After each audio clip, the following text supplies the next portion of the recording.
All right, so we left off last class with the era of American imperialism, and what we're looking at today is we're going to wrap up imperialism and we're going to start World War I.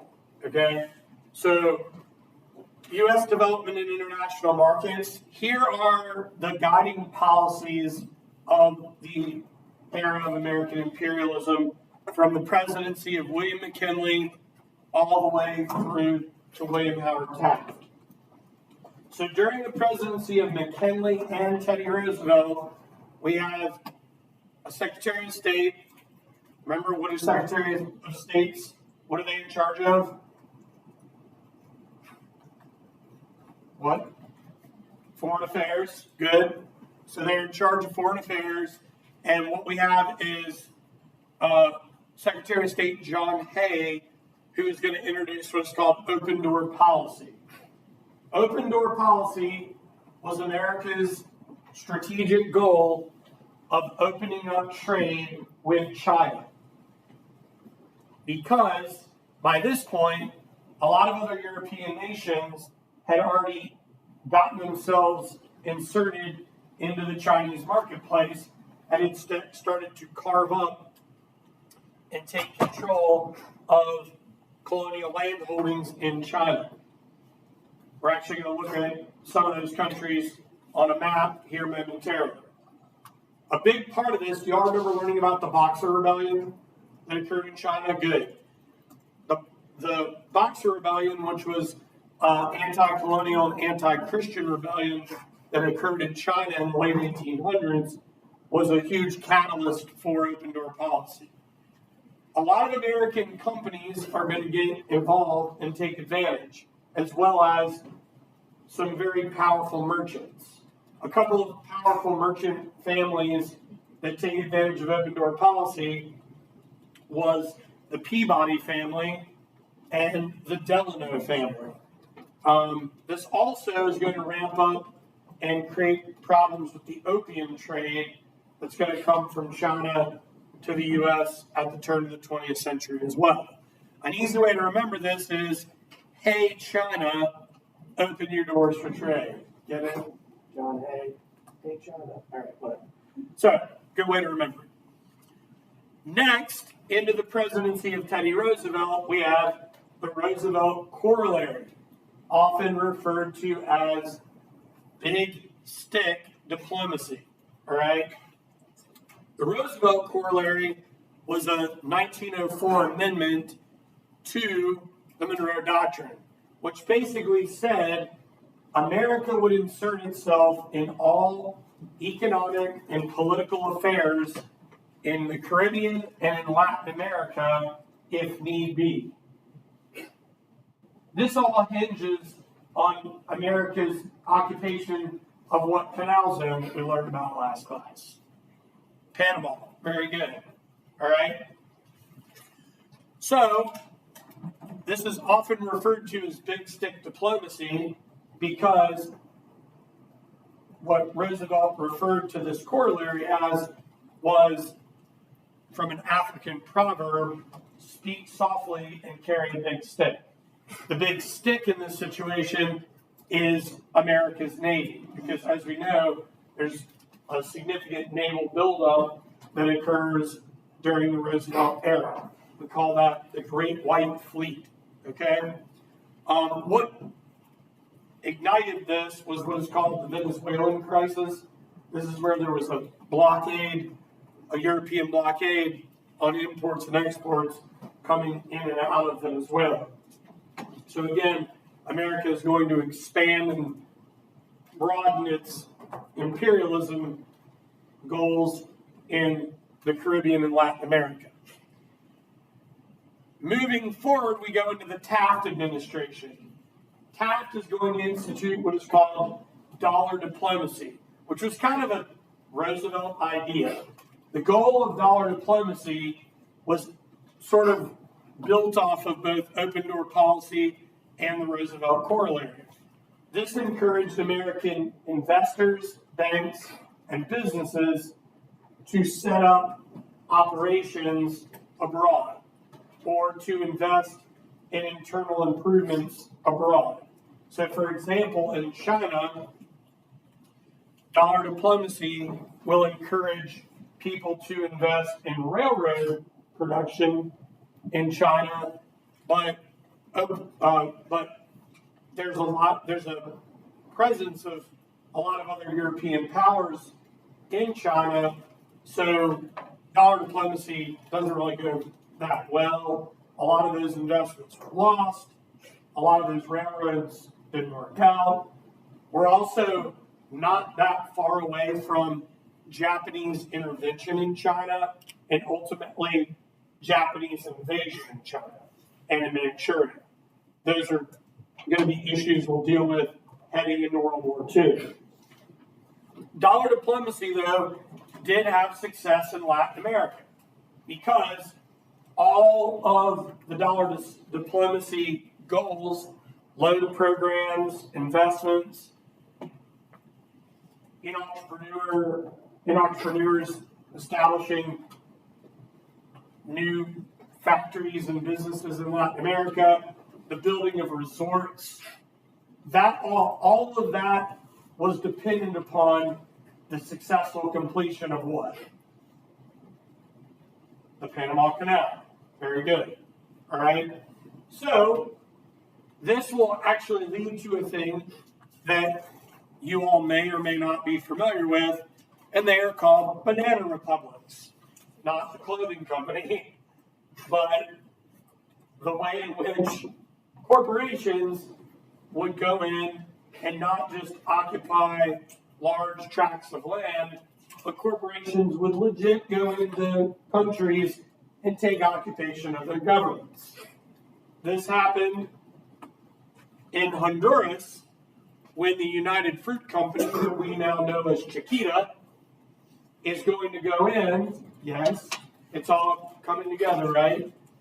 They go in and take over the government of Honduras. This is going to inspire other people to do the same. One company in particular, Ford, is going to try to lead a banana republic in Africa. Doesn't work out. But due to these foreign policy goals, Ford gets a pretty solid foothold in the Philippines. Also, a soft drink company based out of Atlanta is going to get a good foothold in the Philippines to open up its Pacific markets. Coca-Cola. Very good. So, guys, this era is the true era of a global economy. And a big part of that is due to these policies as well as the successful completion of the Panama Canal. So on the left, we have John Hay, Secretary of State under McKinley and Roosevelt.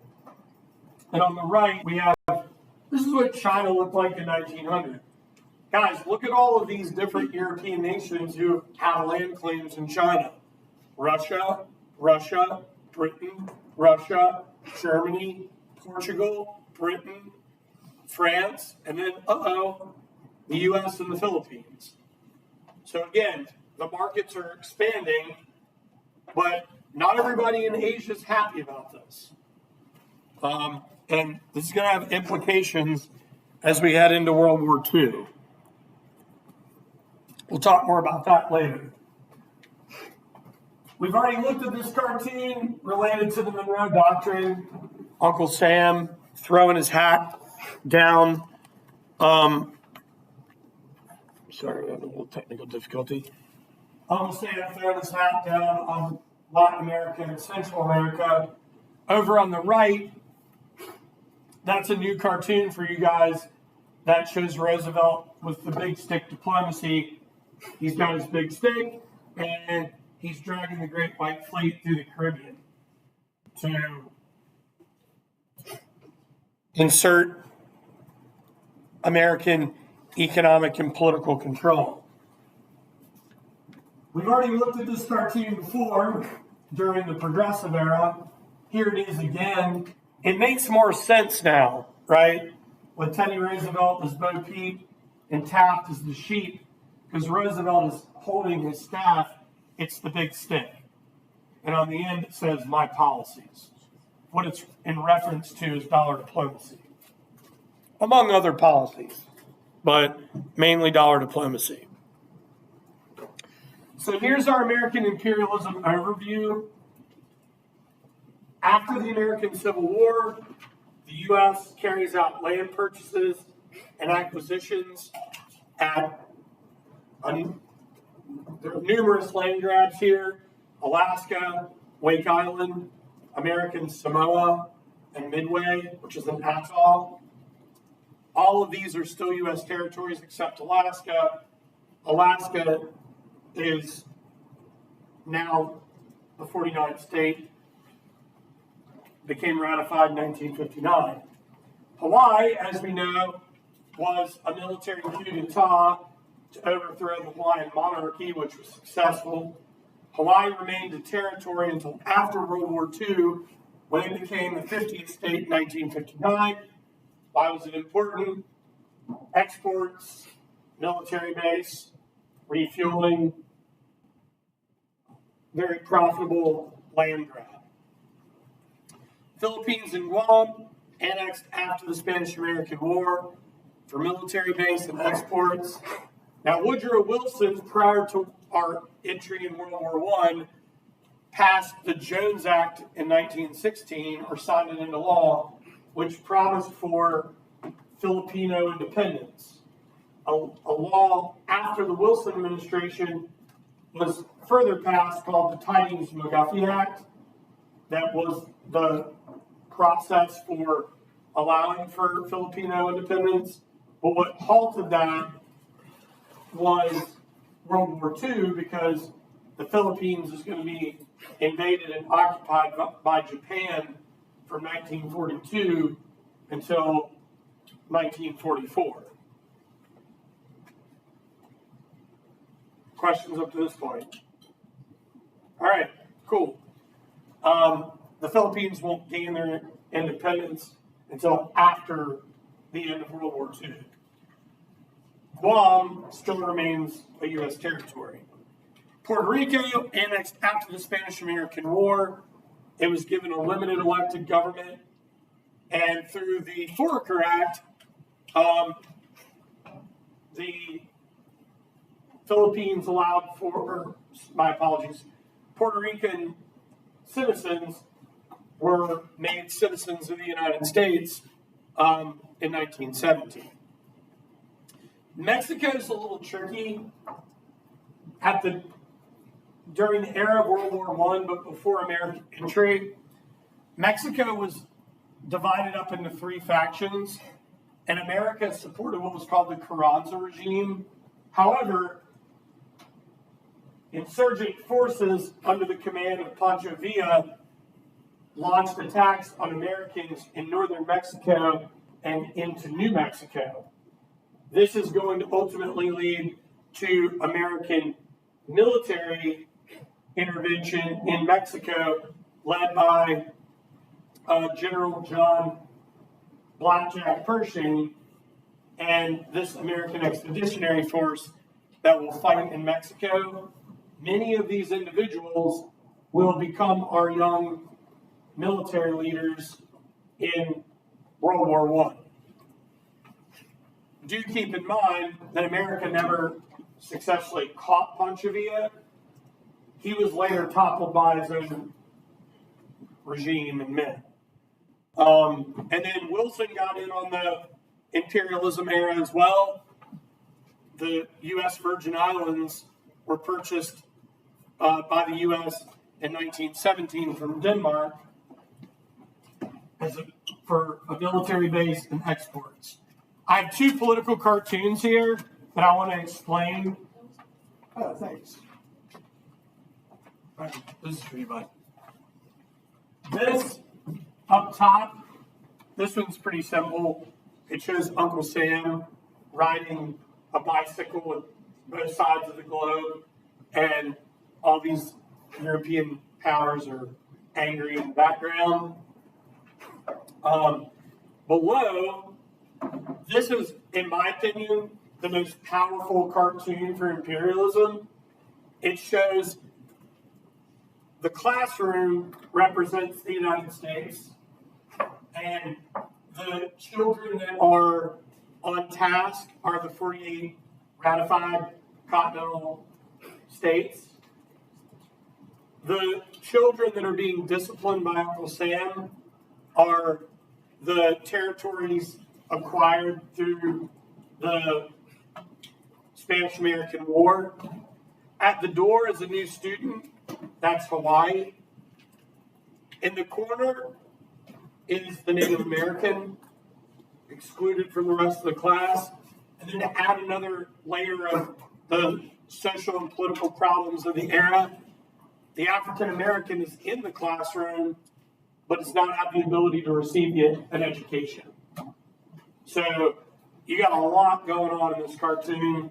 We've got imperialism, we have Jim Crow, we have Indian removal, lot happening here. Very powerful piece of muckraking. All right. Do you guys have any questions related to imperialism up to this point? Is everybody good? All right. So World War I, how does it all start? We've already talked about the entangling alliances in the era of imperialism. Well, on June 28, 1914, a Serbian nationalist and a member of the radical group known as the Black Hand, Gavrilo Princip, with 6 others, will plot to assassinate Archduke Franz Ferdinand and his wife Sophie. Do you all remember learning the story about how the initial assassination went wrong and it failed and the motorcade went out of its way to avoid the assassins, and then it turned down the side street and there's Gavrilo Princip, like right place, right time, which is horrible to say for an assassination, but that's how it all goes down. Well, this creates a domino effect where Austria-Hungary declared war on Serbia, which was supported by Russia, who declared war on Austria-Hungary and Germany, which then declared war on Russia and France. Then they invaded neutral Belgium and pulled Britain into the war, igniting World War I, often known as the What War. Anybody know another name for World War I? The war to end all wars is good. Also sometimes referred to as the Great War. It's certainly not going to be the war to end all wars because World War II is on its heels. Okay. At the start of this, most Americans were pretty happy to remain neutral. America's not really trying to get involved. America wants to keep trading, though, so they're going to hang on to the Monroe Doctrine rhetoric and say, oh, we're going to stay out of your affairs, but hey, keep trading with us, because what do war machines need that we're producing a lot of at this time? What do war machines need? Steel? Good. What else? What can we produce a lot of? A war that we're not involved in would be beneficial because we can just ship it over. Help me out. We've talked about these things. You guys said steel. What else? Somebody, anybody, please. We're in a mechanized war. What else do you need? Well, you need food, but that's good. Food is important. You're in a mechanized war. America's producing a lot of it. Okay, so that would be tied to steel. So weapons for sure. I'm looking for oil. Okay? Oil, steel, weapons, food. These are all resources that America can provide. Prior to World War I, our trade in Europe is in the millions with each country. After this war gets going, it goes into the billions. All right? And our biggest trade partner in Europe is what country? Britain. Very good. That's an important part of the story here. All right? So, Germans and Austro-Hungarians wanted German Americans to support the war effort. Some did, but it wasn't like on a large scale, like German Americans were like, we must return. Did that happen? Yes, it did. In both World War I and World War II, there were German Americans that went back to fight for Germany, but not on a large scale.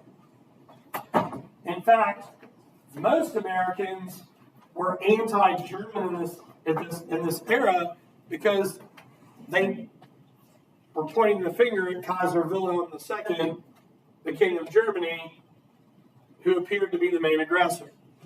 There's also another problem here. German and Austro-Hungarian agents were responsible for an espionage and sabotage plot that was foiled in New York. And we also have a successful sabotage plot that was carried out on Black Tom Island, New Jersey in 1916.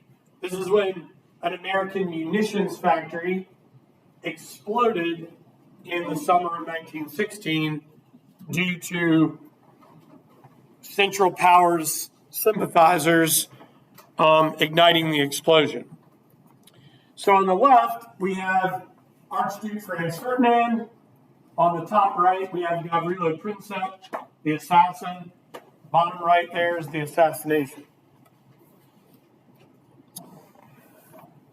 This map, if you see a map where the countries say Austria-Hungary,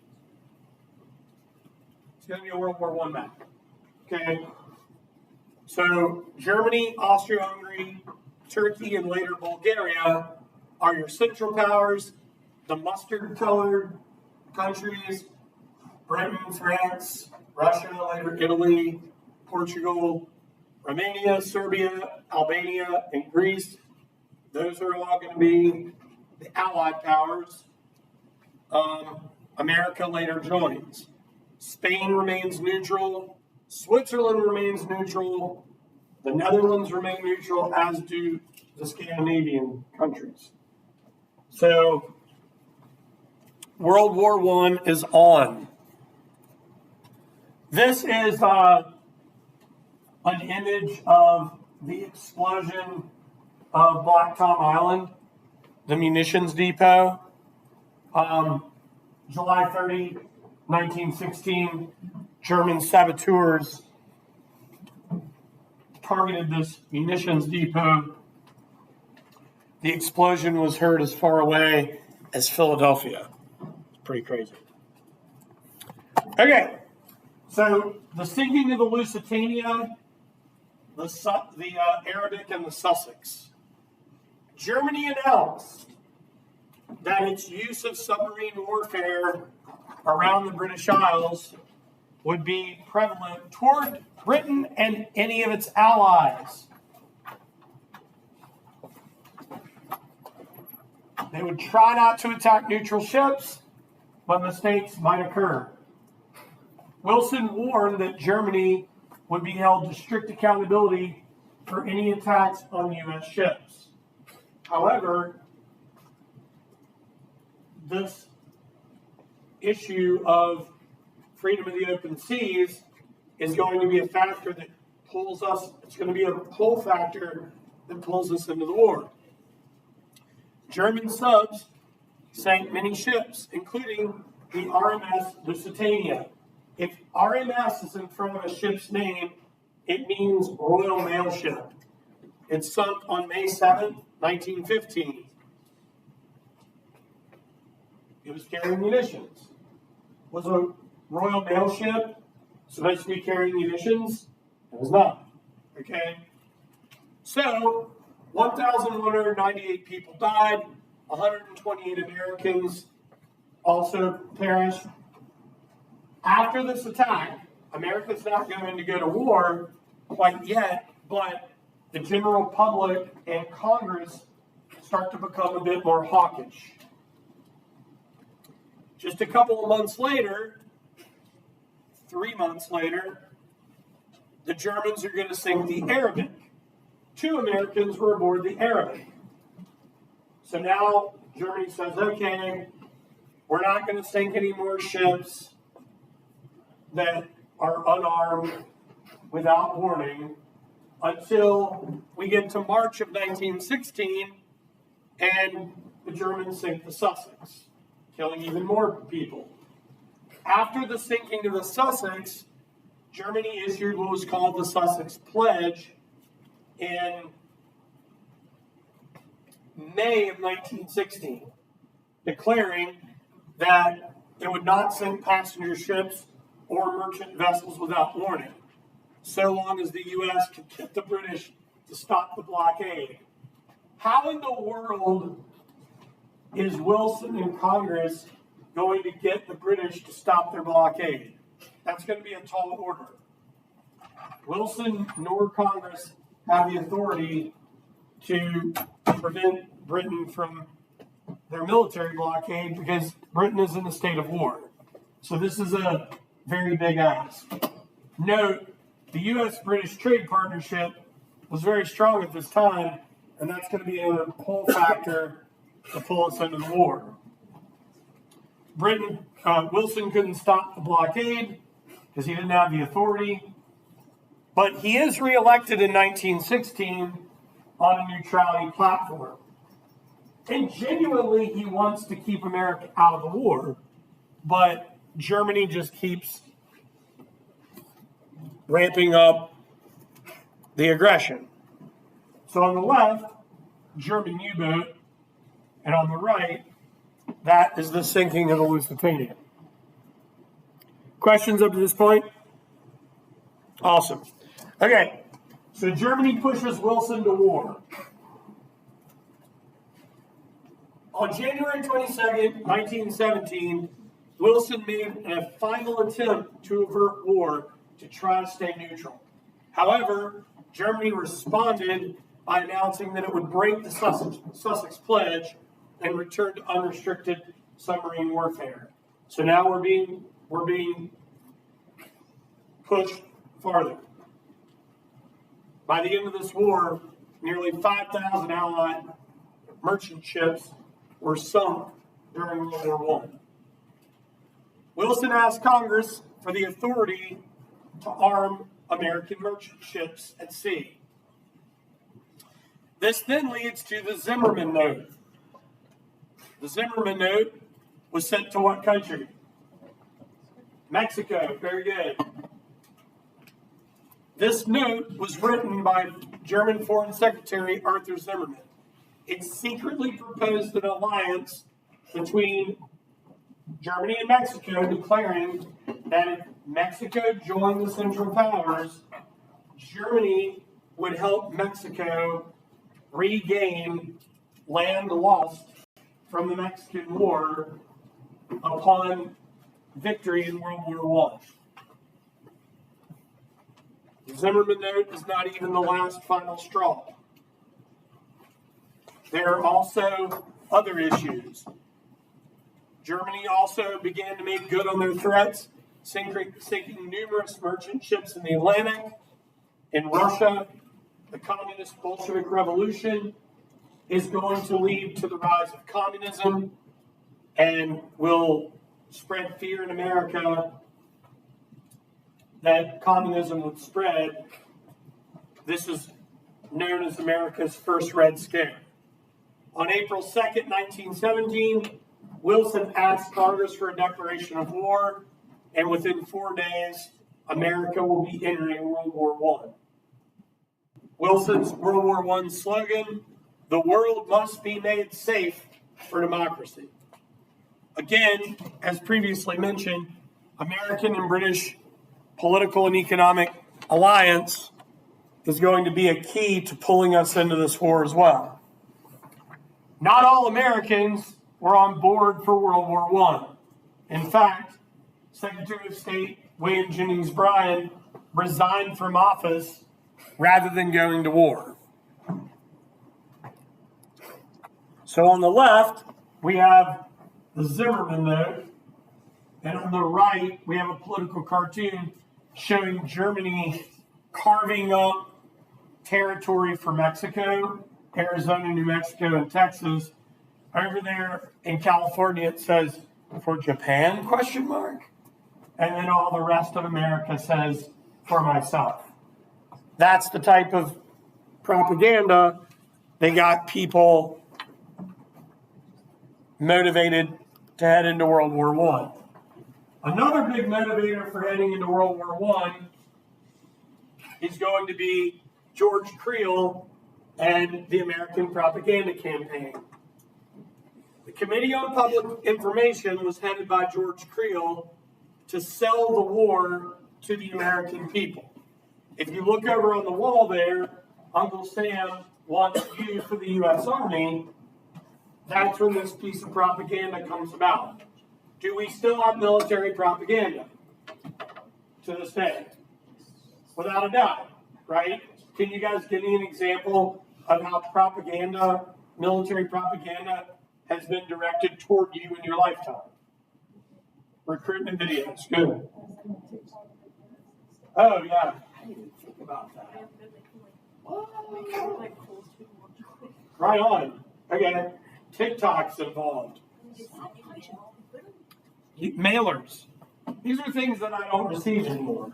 I used to. Okay? Yeah. Go to the school lunches. Very good. All right, right on. So Creel organized and sent out an army of about 75,000 people, men, women, and children, to promote the war effort. Pamphlets, speeches, stage plays, movies like The Kaiser and the Beast of Berlin, patriotic songs. Has anyone ever heard? Over there, the youngs are coming. You ever heard that? Okay, if you haven't, I'm going to share it with you. It won't come back till it's over there. All right, whatever. Okay, so Creel starts a trend that we never really get away from, and that's going to be the propaganda campaign. Top left, we have George Creel. Bottom left, Uncle Sam. Top right, be patriotic. Sign your country's pledge to save the food. Bottom right, super sexist. I wish I were a man. I'd join the Navy. It's pretty funny. This is arguably the most famous propaganda poster from the era. Destroy this mad brute. Enlist U.S. Army. It's got the beast has the Kaiser's mustache, the German helmet, the bloody club that says culture, the damsel in distress. All right. This is where we're going to pump the brakes today. Espionage and sedition. Germans in America were surprisingly loyal to the U.S. during the war effort. Very few went back to Germany or went to Germany to serve. However, many Germans were blamed for espionage, and a few were tarred, feathered, and beaten because there are communities that were overwhelmingly German, like Allentown, Pennsylvania, St. Louis, Missouri, Milwaukee, Wisconsin. We had a pretty big German population. So the Espionage Act of 1917 and the Sedition Act of 1918 were passed. Ooh, sounds familiar, right? We talked about this back in the Adams administration. Remember when the last Sedition Act had been passed? So anti-war socialists and members of the radical labor unions like the International Workers of the World, the IWW, they were referred to as the Wobblies, and they were led by Socialist Party leader Eugene V. Debs, were often persecuted. The two leaders of the Wobblies and of the American Socialist Party, Eugene V. Debs and William D. Haywood, were arrested, convicted, and sent to prison under the Sedition Act of 1918. Debs denounced American participation in World War I. Debs was basically declaring that the war, America's entry into the war, was all based off of economics, and that it was to exploit the American worker.